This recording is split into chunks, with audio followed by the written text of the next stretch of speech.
investigator smart enough to claim he is dumb and modest enough to believe it. Tonight, Inspector Thorne turns to the Golden Girl murder case.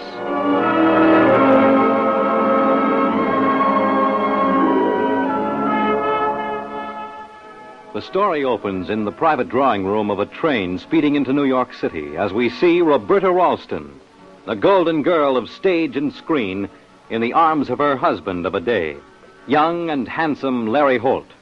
And the fabulous Roberta, whose career has brought her fame and fortune, is saying,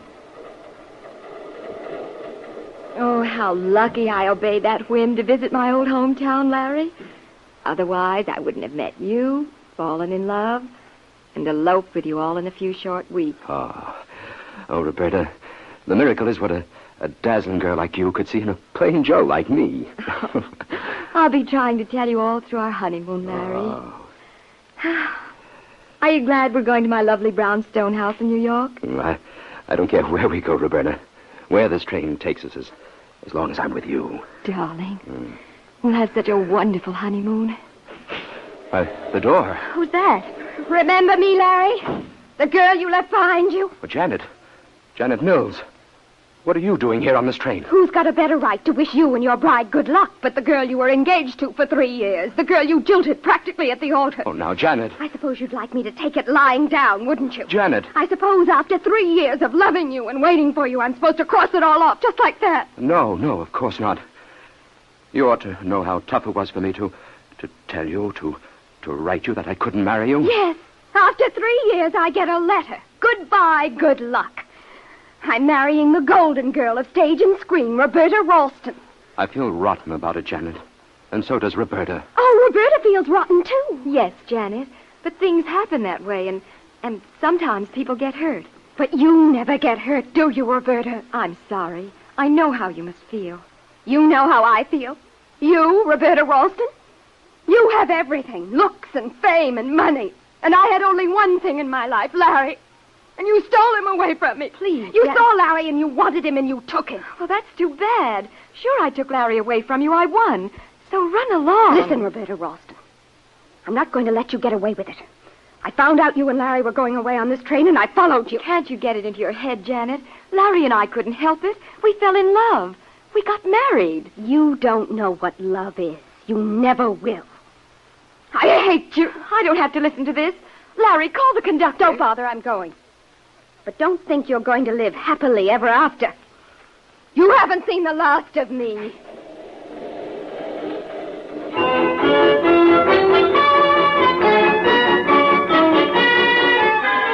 And now, a few hours later, following the violent scene on the train, Roberta, the golden girl of stage and screen, and her bridegroom are in New York at her house. And we hear her say, "Here we are, Larry. My dear, lovely brownstone house in the big city." Yes, Roberta. Oh, darling, don't be glum. We've got to forget Janet. Forget all our troubles. You're right, Roberta. So long, trouble there. That's better. Oh, here's the key. I'll carry you across the threshold. Oh, my husband. Oh, kiss me, my wife. Now, put me down. Oh, there. Stop looking at me and look at the house. Oh, isn't it utterly lovely, so big, so beautiful? Come this way, Larry. I'll show you the drawing room. All right, darling. Now, you go through these hangings into the library. Say, it's awfully big. You could put my whole house where I live back home in this one room. But I guess when an actress makes a lot of money like you, she can afford it. And deserves the setting. Perhaps it's much too big, but I love it. Oh, I want you to have everything you love, Roberta. Follow me, Larry, and I'll show you the rest of the house. Roberta! What's happened? I'm dying. Roberta! She's dead! Who's there? Stop! Murderer! Yeah, I'll get you. Let me go! Let me go! Janet! So you got your revenge. Let me go, Larry. I beg you. You shot Roberta, Janet. I'm calling the police. I've got to call the police.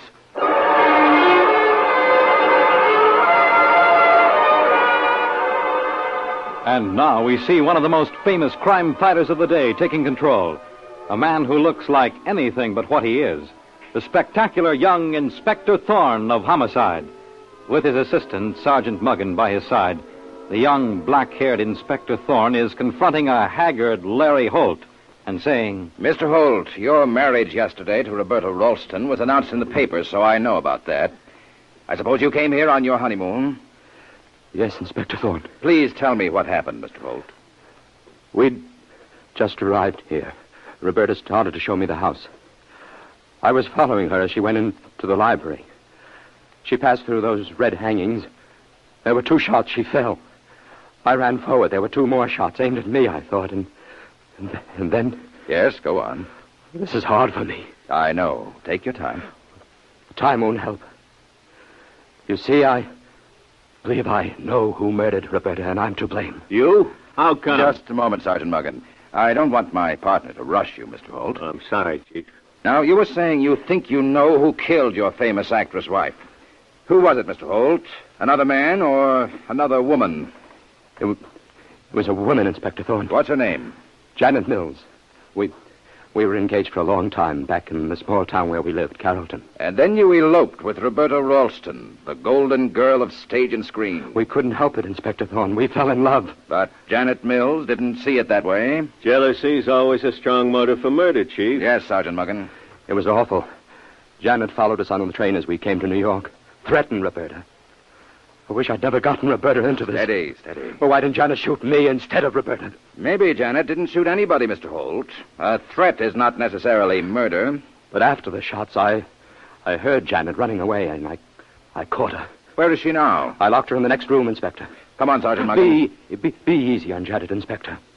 She didn't know what she was doing. I don't know what she did yet, Mr. Holt. What do you mean? You think Janet is innocent? I'm not bright enough to think anything yet. I just got here. Go get yourself a drink, Holt. You look as if you need it. Thank you, Inspector Thorne. I wanted to get rid of him, Muggan. Now, open the door. Gotcha, Chief. Janet Mills, I'm Inspector Thorne. This is Sergeant Muggan. You can't arrest me. I didn't kill Roberta Ralston. I swear it. You've got to listen to me. I'm listening. I heard 2 shots and then 2 more, and I got scared and started to run away. Where were you? Behind the piano in the drawing room. Hiding? Yes, hiding. I see. No, you don't see, Inspector Thorne. It's true, I was hiding, but I didn't kill Roberta. Who did then? I don't know. Didn't you see anyone, Janet? No. No. You were in the drawing room, behind the piano, and you didn't see a soul. That's right, Inspector Thorne. You must need glasses. What were you doing in this house? I was out of my mind to come here. Answer my question, Janet. You threatened Roberta on the train.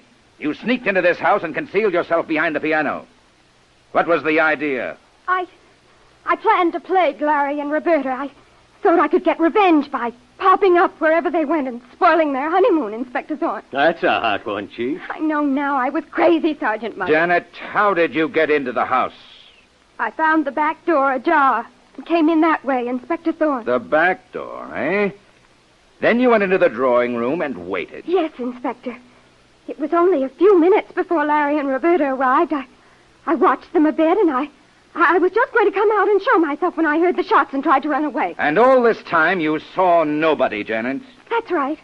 Although the murderer must have been in the house. I don't know where the murderer was, Inspector Thorne. I do. The murderer was hiding behind the piano. No, Sergeant Muggan. Wait. I did catch a glimpse of someone. Really, Janet? Yes, a man, as I came through the door. And was he short and fat with glasses? I couldn't say. I'll bet you couldn't. You're a rotten liar, sister. Do we pull her in, Chief? Janet will keep, Muggan. I want to see the body first. Okay. Don't leave this house, Janet, if you know what's good for you. Come on, Muggan. I'm right on your tail, Chief. Body's in the library, Muggan. Through these red draperies.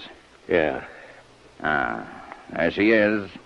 What an end for the golden girl of stage and screen.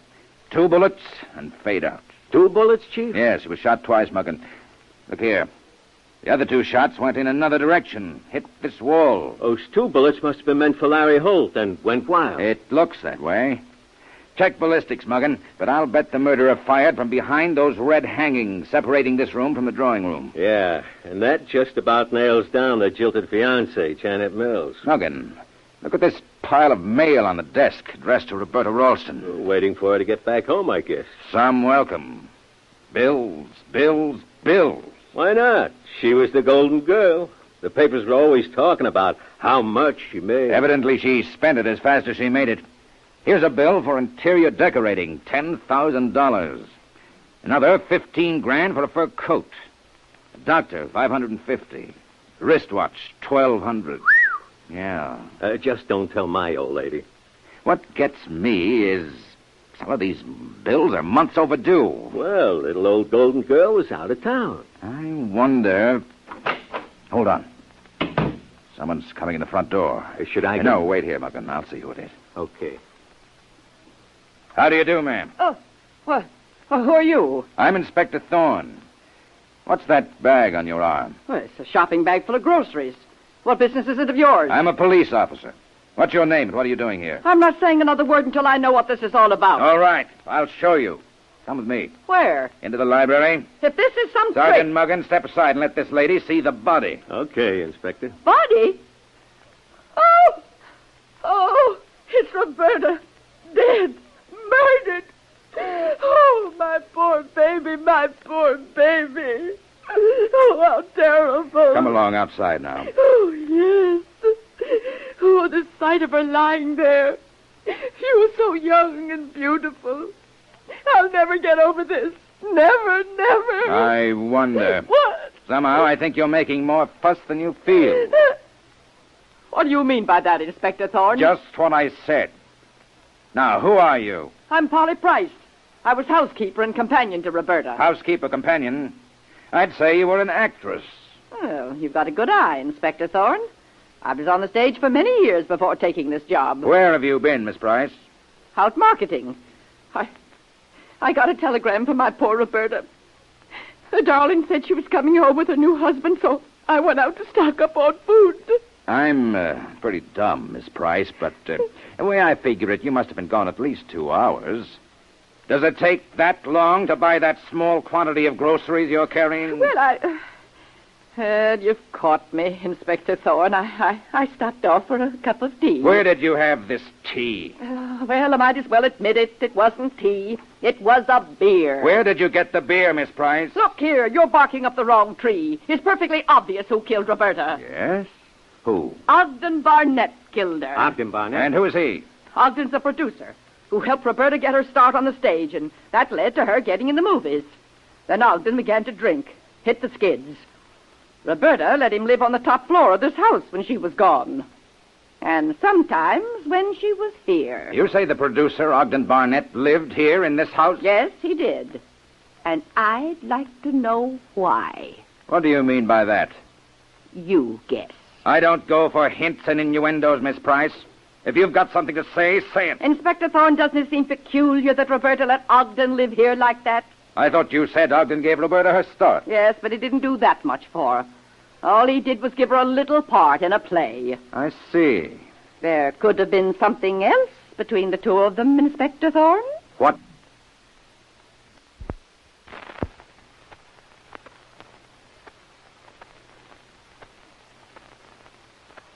Do you suggest?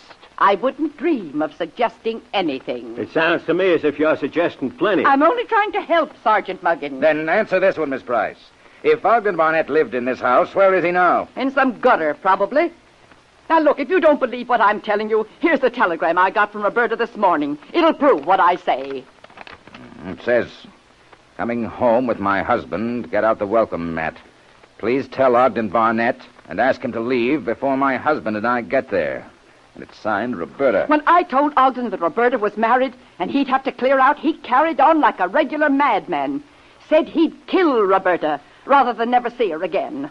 Started to hit the bottle. Did you see him leave the house, Miss Price? No. I saw him go to his room, and I figured he'd pack and be out by the time I got back, Inspector Thorne. He must have drunk himself wild and killed Roberta. Which room is Ogden Barnett's? Up the stairs, and the first right. Come on, Sergeant Muggin. Right with you, Chief.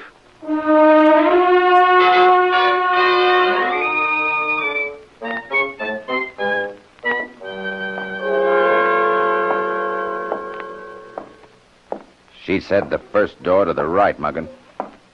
Here it is, Chief. Hey, that must be Ogden Barnett stretched out on the bed. Yes. He's dead, Chief. No, Muggin. dead drunk. And drunk or sober, Mr. Ogden Barnett was in this house all the time the murder took place.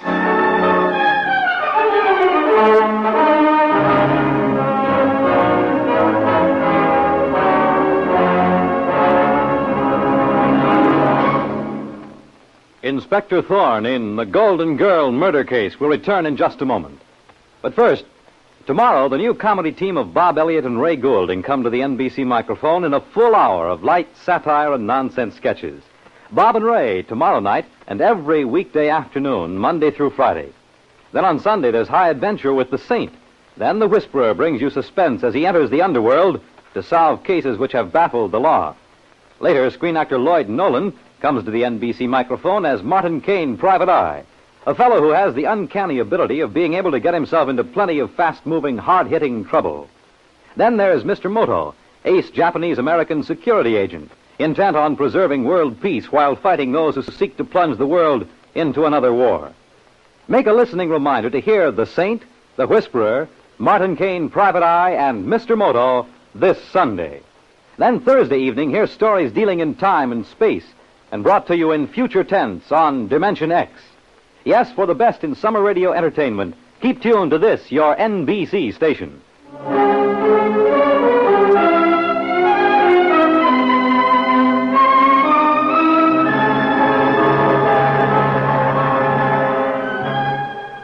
Now, back to Inspector Thorne and The Golden Girl Murder Case.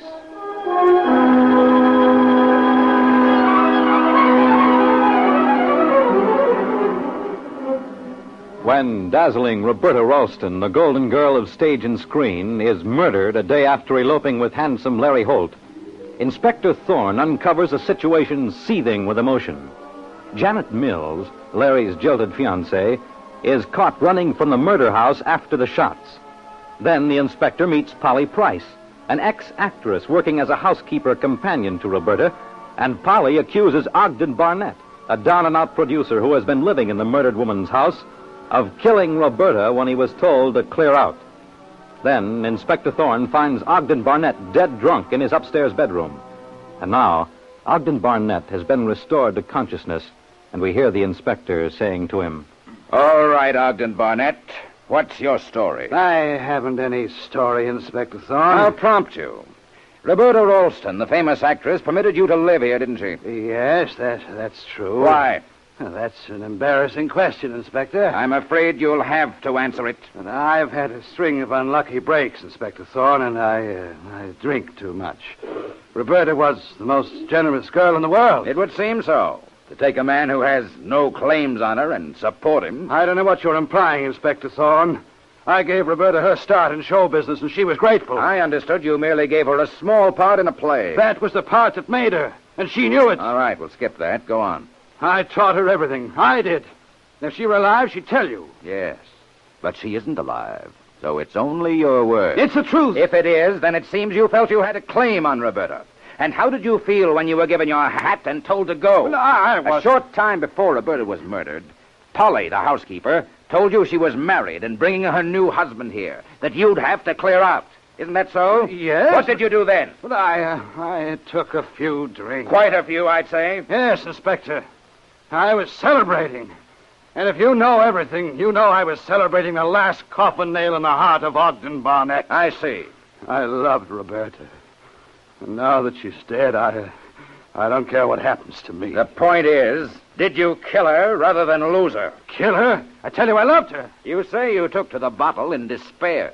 But you could have taken a few drinks and killed Roberta. Don't be stupid. I was blind drunk, out cold.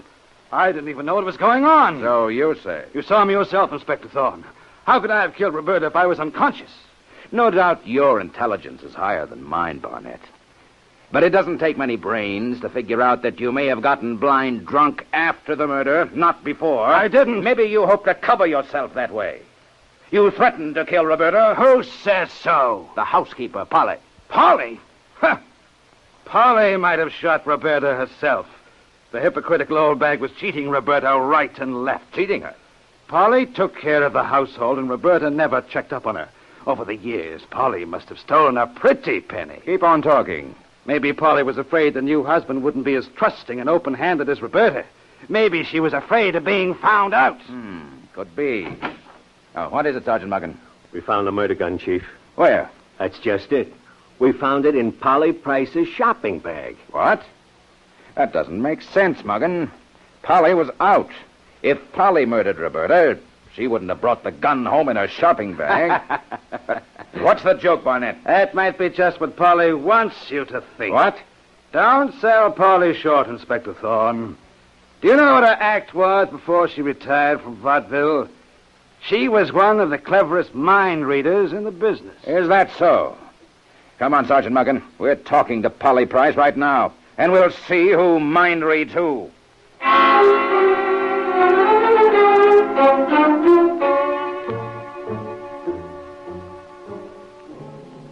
Sergeant Muggin and I want to talk to you, Polly. Well, what is it, Inspector Thorne? This murder gun was found in your shopping bag. In my shopping bag? Oh, that's silly. Silly? If I murdered Roberta, I wouldn't be fool enough to bring the gun home in my shopping bag. That's exactly what I said. You've got your wits, Inspector Thorne. Don't try to twist them, Polly. Huh? You may have been a clever mind reader, and I may be a dumb cop. But if there's one thing I know about, it's murder. Someone planted that gun in my shopping bag. Maybe you did yourself, trying to outsmart the police. Is that so, Sergeant Muggin? And I say it was that jilted girl, Janet Mills. She must have put the gun in my bag. Why, Janet? My shopping bag was on the kitchen table, Inspector Thorne, and I saw Janet in the kitchen. Step into the drawing room and wait there with Ogden Barnett, Polly. Very well. Come on, Sergeant Muggin. We'll see Janet. She's in the library with Larry Holt. But meanwhile, in the library, we see Janet turning to Larry Holt and saying, I want you to know this, Larry. I love you. If you love somebody, you do anything for them. Anything, Larry. Please, Janet. I understand you don't want to talk to me. Not now, anyway. But I want you to do something for me. To make it easier. What? I can't face them anymore, Larry. Not Inspector Thorne. I want you to turn your back, and when you look around, I won't be here. No. You owe it to me, Larry. What? Oh, Inspector Thorne. Has something happened here? No, of course not. Larry? No, Inspector. All right. Janet, answer carefully. Have you been in this room with Larry Holt all the time? In this room? Yes, I have, Inspector Thorne. You never left this room? Well, maybe I did for a minute. Did you or didn't you? Yes, I went into the kitchen for a glass of water. Into the kitchen? Yes.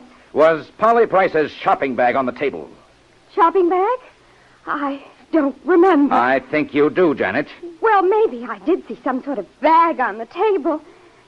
Yes, I believe I did, Inspector. Did you put anything into that bag? Put anything into it? The murder gun, for instance? The murder gun? No, I didn't even have a gun.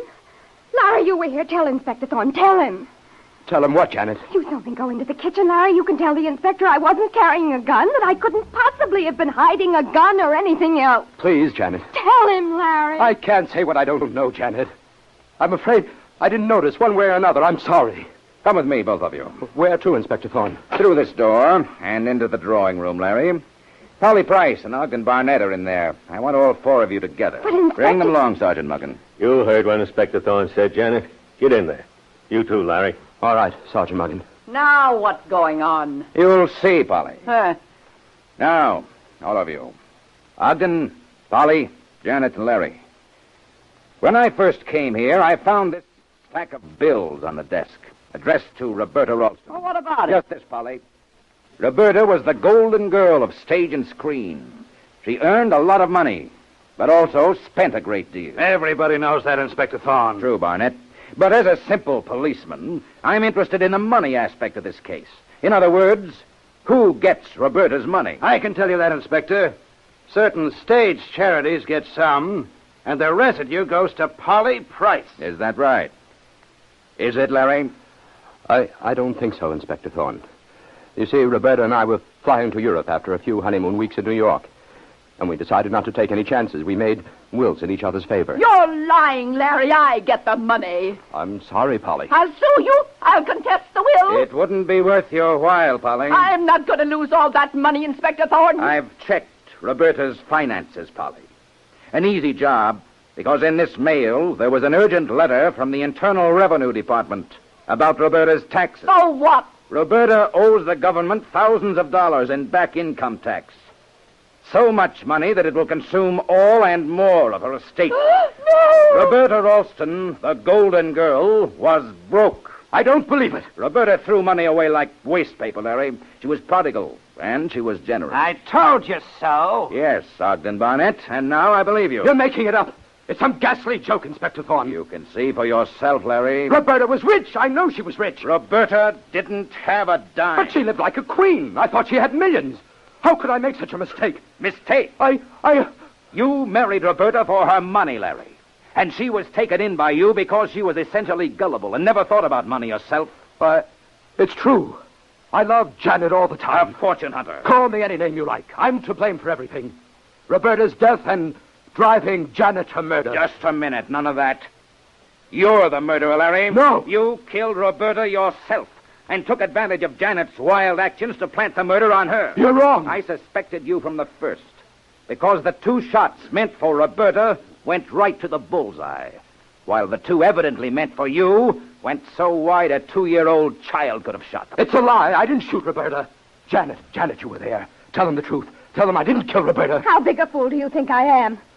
You don't love me, Larry. You tried to put the murder on me, and now you think I'll lie for you. Janet! Inspector Thorne, Larry killed Roberta. I saw him shoot her. I saw him with my own eyes. Janet's lying. For the first time, Janet's telling the truth, Larry. Yes, Inspector. I knew Janet must have seen the murderer shoot Roberta because of the layout of this room.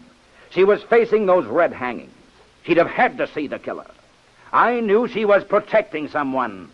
And it had to be you, Larry. No, But I had to break her down. I had to set up this little scene to reveal you for what you are, so Janet would tell the truth and quit shielding you. With her testimony, you'll go to the chair, Larry Holt. Take him, Sergeant Muggan. With pleasure, Chief. I was a fool, Inspector Thorne. Not as big a one as Larry Holt was, Janet. Larry thought he was being smart to catch you and hold you for the police. He thought it would make it easier to frame you.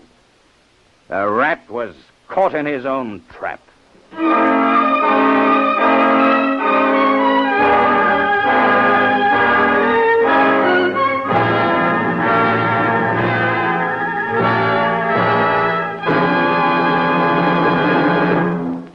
And so ends the Golden Girl murder case. The part of Inspector Thorne is played by Carl Weber. Direction by Kenneth McGregor. The script was written by Carol Warner Gluck, based on the original radio play by Frank and Ann Hummert. This is Fred Collins inviting you to tune in again next Friday at the same time when the National Broadcasting Company will present Inspector Thorne in The Defrosted Refrigerator Murder Clue.